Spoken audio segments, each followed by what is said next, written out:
நமக்கு ஒரு டிசீஸ் வந்திருக்கு, அது சிம்டம்ஸ் காட்டுறக்கே நமக்கு வந்து ஒரு அட்லீஸ்ட் ஒரு 2 to 3 டேஸ்க்கு அப்புறம் தான் தலைவலி வரும். ஸோ அது லைட்டான தலைவலின்னு விட்டுருவோம். அது போக போக போக நிறைய சிம்டம்ஸாக வரப்போ தான் நம்ம ஹாஸ்பிட்டலுக்கே போவோம்.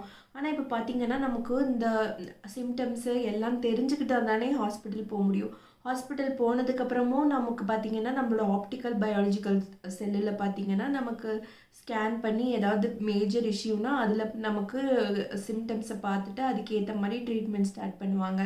இப்போ நமக்கு முன்னாடியே அந்த டிசீஸை பற்றி நமக்கு இருக்குது அப்படிங்கிற ஒரு அவேர்னஸ் தெரிஞ்சிருச்சுன்னா அதுக்கேற்ற மாதிரி ஸ்டெப்ஸ் நம்ம முன்னாடியே எடுத்துட்டோம்னா ப்ரிவென்ஷன் ஆஃப் டிசீஸ் ரொம்ப இம்பார்ட்டன்ட்னு நமக்கு இந்த கோவிட்-19க்கு அப்புறம் நல்லா கிளியராக புரிஞ்சிருக்கும். ஏன்னா அது கொஞ்ச நாள் முன்னாடி தெரிஞ்சிருந்தால் நம்ம காப்பாற்றிருக்கலாமே அப்படிங்கிற மாதிரி யூனிவர்சிட்டி ஆஃப் மெல்பர்ன் ஆஸ்திரேலியாவில் நமக்கு ஒரு நானோடெக்குங்கிற ஒரு டிவைஸை கண்டுபிடிச்சிருக்காங்க. இது பார்த்திங்கன்னா நம்மளோட ஸ்மார்ட் ஃபோன்லேயே கேமரா லென்ஸில் வந்து ஃபிட் ஆகிருக்குமா. ஸோ நமக்கு வந்து அந்த லென்ஸ் மூலமாக நம்மளோட இது எப்படி பண்ணுறாங்கன்னு பார்க்கலாம். நார்மலாக நம்மளோட லென்ஸ் வந்து நம்மளோட பயாலஜிக்கல் செல் வரைக்கும் எந்த ஒரு லைட்னாலும் பாஸ் பண்ண முடியாது.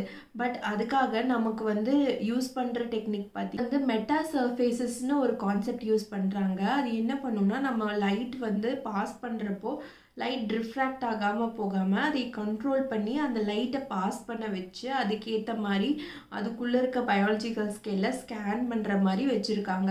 ஸோ ஆப்டிக்கல் டிவைஸுன்னு சொல்கிறாங்க. இது வந்து ஃபியூ நானோ 100 மீட்டர் சைஸில் தான் இருக்குன்னு சொல்கிறாங்க.